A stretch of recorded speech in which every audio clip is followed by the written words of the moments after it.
Well, welcome to Community Quotes. If I can have you say and spell your first and last name for us. Patrice Lewis, Patrice, Lewis, Lewis. All right, Patrice, thank you again for being here today.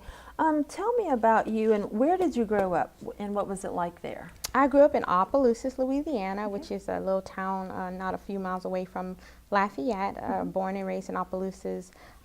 Very, what you would expect to be a very rural town, but very small. Very great community. I enjoyed growing up there. I enjoyed most of all the academic climate that they had. We had really good teachers in that area, such as Miss Frances Leday. We had Miss Diane Fontenot, Mr. Raymond Casimir, just a variety of teachers. Miss Agnes Fisher comes to mind, who always encouraged us not just to go to school, but to want more. They were more concerned about our outcomes in life as a whole, not just did you get a good report card, but what would you really become. And so I remember seminars on just say no to drugs, and seminars on making healthy choices, healthy decisions. I remember DARE program. So it was really great. And plus Opelousas is the Zydeco capital of the world. So remember growing up with that. My family loved Zydeco, and so having a very strong family connection, and still that's a major part of my life today. So it was great growing up in Opelousas. Awesome. And you mentioned your family. Do you have any siblings or were you an only child? No, I'm the oldest of 4. Okay. So yes, I have myself, my sister, and 2 younger brothers. So gotcha. Yes, ma'am. Okay. And you mentioned the wonderful teachers that you had growing up, and I think, you know, it's always nice to recognize and acknowledge teachers with the hard work that they put into throughout the school year to do a great job to educate the youth. What schools did you go to in Opelousas? I went to Growley Elementary, which was right around the corner from my house. Then I went to Opelousas Junior High, which was an experience, and then went to Opelousas High.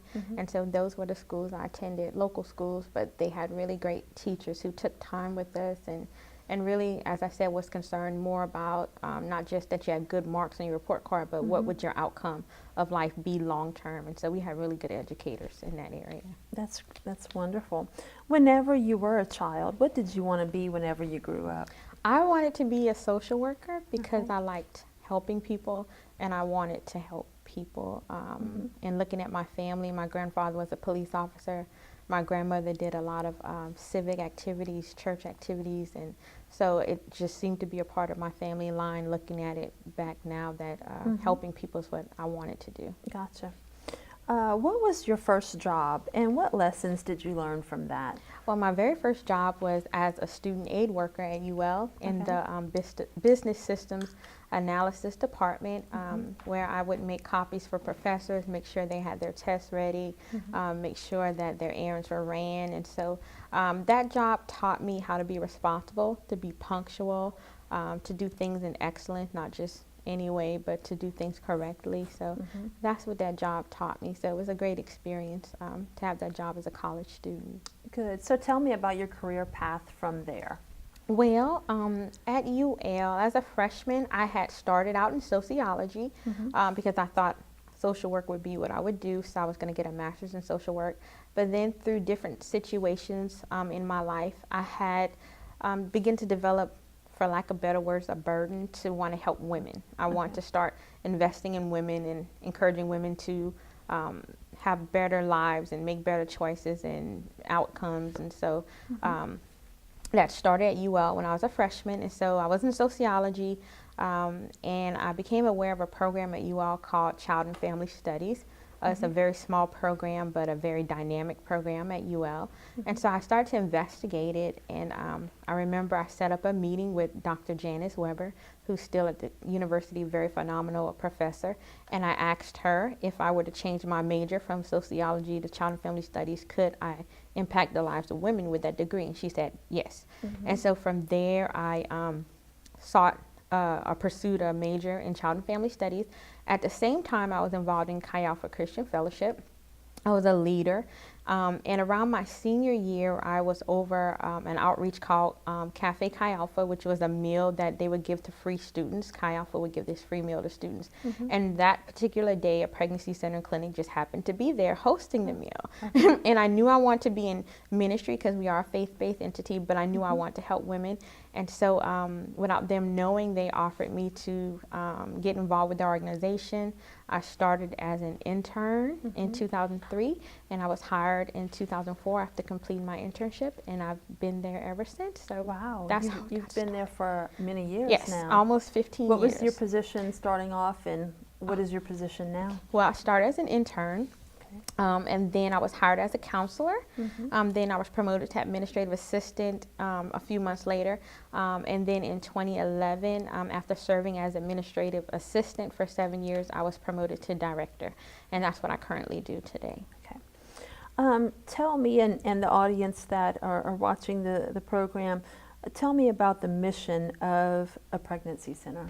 Well, our mission is to minister to the woman who's pregnant, the father of the child, and to minister to both parties' physical and spiritual needs.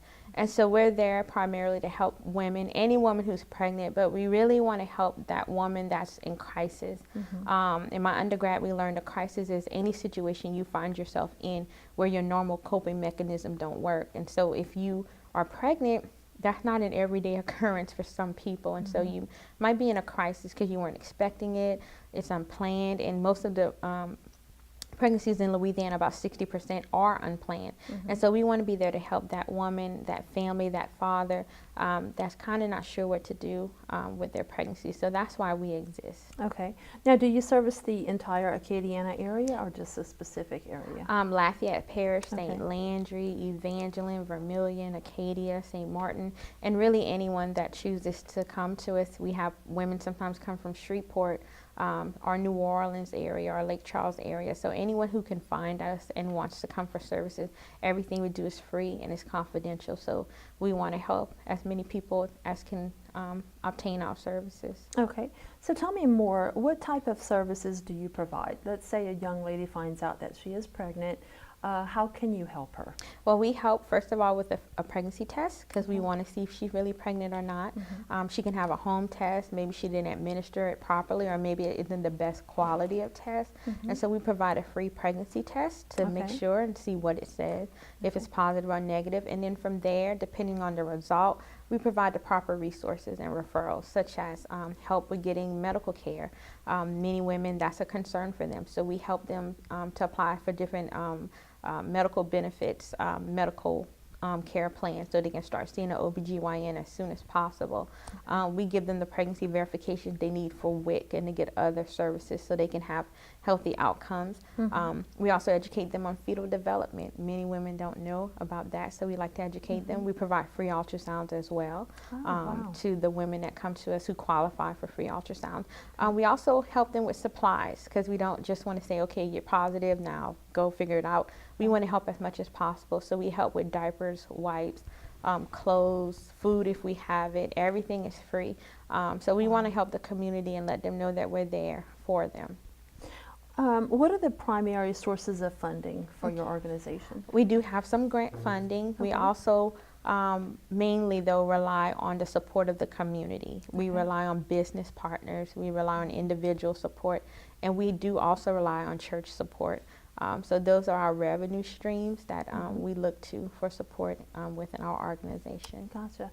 Well, like your organization, AOC did participate in the South Louisiana Giving Day, which was sponsored by the Community Foundation of Acadiana, and we're very grateful for that. And I know you guys did get some donations through that as well. So congratulations for securing those funds. And we know that being a nonprofit, you have to work at it and get some funds out there. Do you guys have fundraisers throughout the year or any events like that? Well, about 5 years ago, my board and I looked at our fundraising and looked at the return on investment because it takes time, resources, and we decided to do away with conventional fundraisers and just go to people who support the cause and say, will you give to the bottom line? And we've done that for about 5-7 years, and so we haven't done a conventional fundraiser in a while, but we more focus on donor acquisition and donor relationships because relationships are so important. And so that's what we've been focusing on. That's awesome. What year did your nonprofit start, and how many lives would you say that you guys have impacted so far? Well, we started in 1985, so Okay. we've been around. Our birthday was May 21st, so Okay. we've been around for 33 years. Wow. And so we've impacted, if I had to estimate, when you look at family units since the time we started till now, maybe about 15,000 families, Wow. possibly. And so we also seek to impact the lives of babies, and so I would say maybe about 3,000 of that 15,000 babies we have positively impacted their lives. That's incredible, and I know that you've been there for many years now, and I'm sure that you've seen and heard some wonderful success stories. Can you give me an example of one or two success stories since you've been there? Yes, last year we had the privilege of working with a young lady who she was not sure what to do about her pregnancy. She was actually couch surfing, which meant her nor her fiance had a stable place to stay. They had no food, no clothes. And so she was not sure what to do with her pregnancy. Through our services and through our counsel, she did choose to make an adoption plan, which was really, really awesome to be able to help her through that and walk her through that. Not only did we help her with that option, but we helped her with rent, we helped her with food, we helped her with clothing. And so that was a great outcome because she was really in a bad place. Another lady that comes to mind, she came to us years ago, but now she's a volunteer. She was in a domestic violence situation, no stability, but now she's doing very well. She's married. She just graduated with her bachelor's degree in business administration from Wow.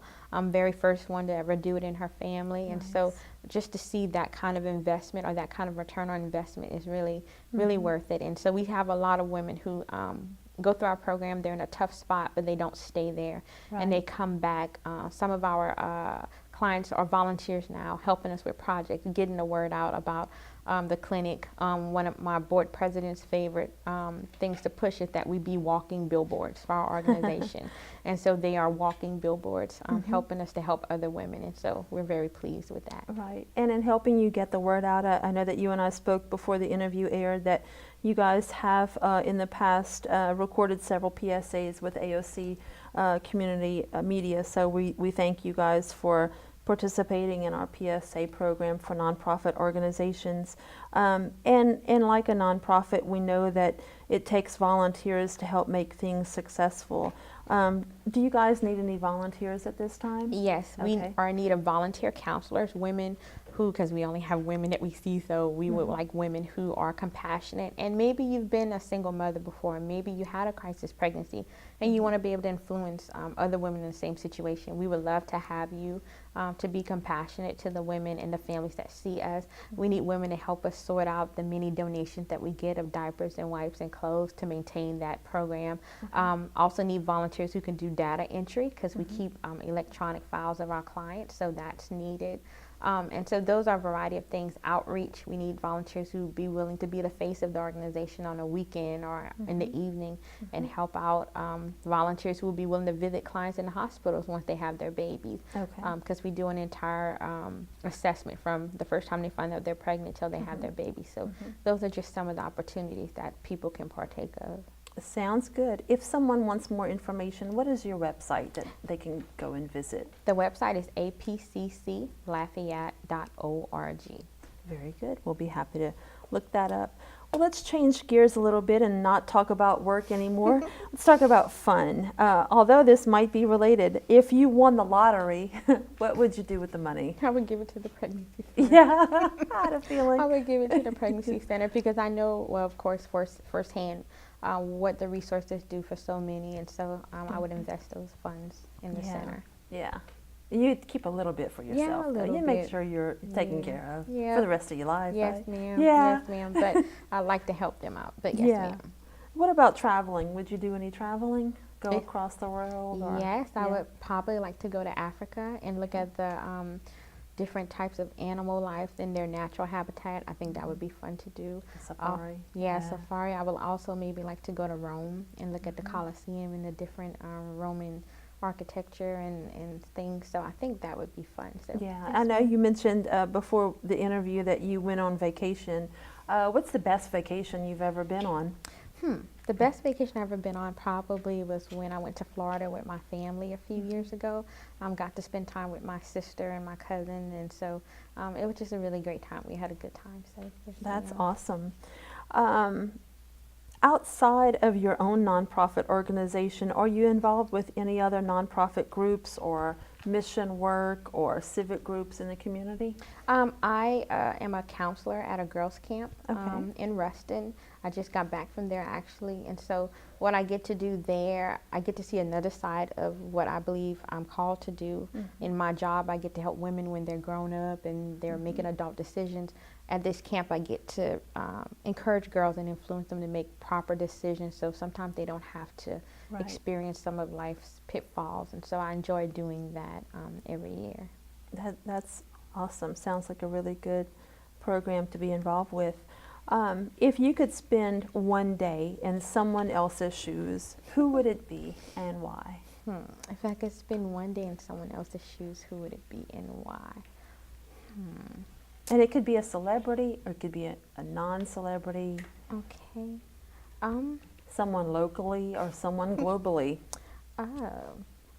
If I had to choose, I would say there's a lady that I know in Baton Rouge. Her name is Dorothy Wallace, and she does the type of work I do, but she was a pioneer in it, which means she started my center and other centers. And so I'd like to spend a day in her shoes to see she knows the evolvement of what I do. I just came in as a baby, and so I would like to see how she sees the progress of what we do and what she's learned over the years and how she's seen us evolve. So I think that would be great. Well, speaking of people that are influential, who would you say, or it could be a group of people, would be the most influential person in your life? I would have to say Dr. Janice Weber is one of them. I stated her earlier in the interview. She's a professor at UL in Child and Family Studies, and I just so admire her. She taught me professionalism. She taught me responsibility within this industry. The way she structured her classes, it was neat because all of our projects, of course, had to be turned in on time, but there was a lesson behind everything. If I'm applying for a multi-million-dollar grant and it's due at 12 p.m., it can't be 12:01 or I'm late. And so I just so admire the way she taught us. She didn't care if we made an A or not. She just wanted to know if we learned and got the concepts. And so I so admire Dr. Weber and Dr. Janice Weber. I adore her. So. Sounds like a great lady to know. We're halfway through the year now. For the Pregnancy Center, what goals do you have for the next year? For the next year? Yeah. I would like to expand our services into other areas, actually working on some of that right now.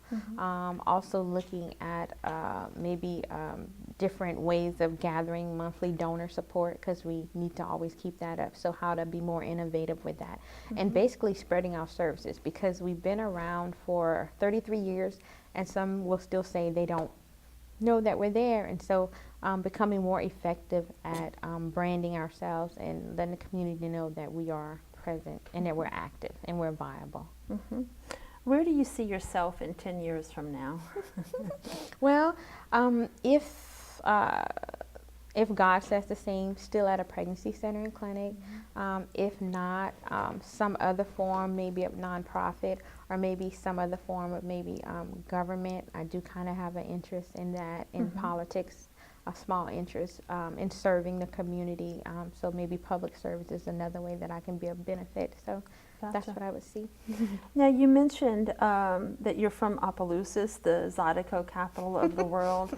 What are some other types of music that you like to listen to? And who are some of your favorite artists? Well, currently some of my favorite artists, and I listen to mostly Christian music. So some of my favorite artists are Jesus Culture and Hillsong and William McDowell and Natasha Cobb. And so those are some of my favorite artists right now. Okay, great.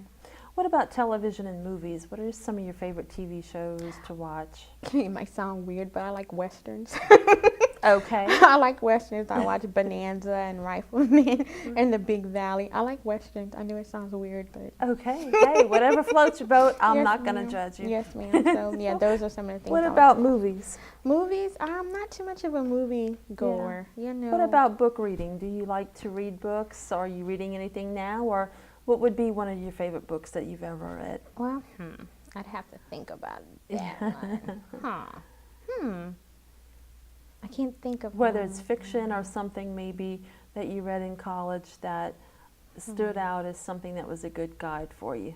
Trying to think. I'm so sorry. That's okay. I can't think of anything. That's can't not think a of problem. In closing, how would you like to be remembered? I like to be remembered for making a positive impact in the community and a positive impact on the lives of women, and particularly I served a brief period of being a youth pastor, so I got to work with youth as well. And so just to know that the impact I had really made an influence on their lives and caused them to have the best lives possible. And so that's what I would like to do. At the camp that I went to this recently, I talked to my youth about, or the young ladies, about their dash, that we have a born date and the day that we die. But the most important thing is that dash in between. And that dash means a lot. And that dash stands for, what did you do during that time? Do you want your dash to mean a lot, or do you want it to mean nothing? And so they really, that really caught their attention. And so some were saying, I want my dash to be great. That's so motivational. But it's true. That's the most important part, is that dash. Not when you were born, not when you died, but what did you do with that dash? So I want my dash to mean something. That sounds like a great, great achievement and great, words to live by.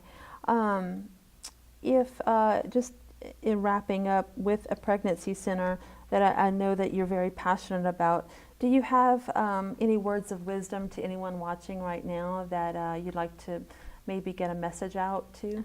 Yes, if you are watching and maybe you're experiencing a pregnancy and you're not sure what to do, please give us a call. It's not the end of the world. Many of our clients think, oh, I can't have a career, I can't go on and have this job, I can't have this house because I have to take care of this pregnancy, and that's not true. It may be a struggle for a little bit, but you get to still realize all your goals, your plans, your dreams, and that's what we're about at a pregnancy center and clinic, not holding off on those things, but propelling you forward despite some of the challenges you may be experiencing right now. So a delay is not a denial, so just keep going. All right. Last question. If you could describe yourself in 3 words, what would they be? Funny, hardworking, and firm. I think those would be my words. All right. That sounds great. Thank you so much for being Thank you here so today. much. I really appreciate your time. Thank you.